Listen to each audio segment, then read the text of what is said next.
Welcome everybody to the seasonal diet, eating what our ancestors ate when they ate it like we were evolved to do.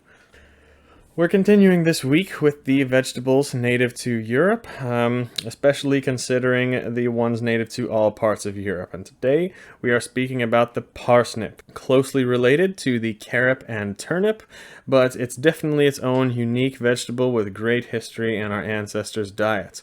We have records of it coming from ancient Rome and Greece about 2,000 years ago. We're not 100% sure about the translations. They could be confused with carrots sometimes, but they did have knowledge of it back then, of course, and the archaeological evidence actually shows that it's much older than that.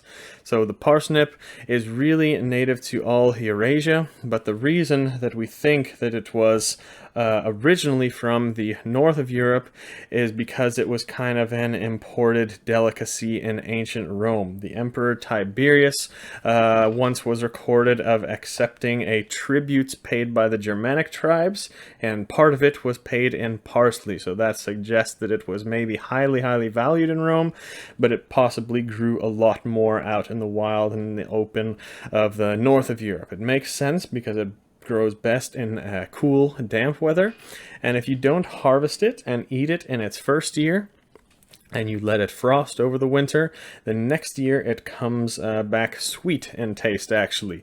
And it was even used as a sweetener in Europe before the arrival of cane sugar in the 1300s. So parsnip is an absolutely beautiful and healthy root vegetable with many uses, and it was actually the main starchy kind of food used in the European diet, and one of the top vegetables that they brought with them when they were colonizing other parts of the world. Eventually, it got replaced by another starchy vegetable, the potato.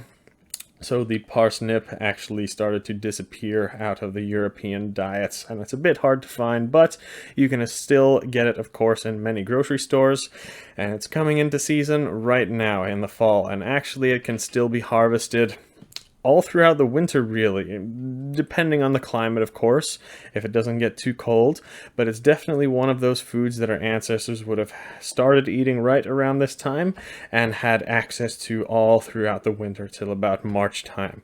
So how about you guys? Do you like parsley? Any recipes? Any ways you like to cook it? Let us know.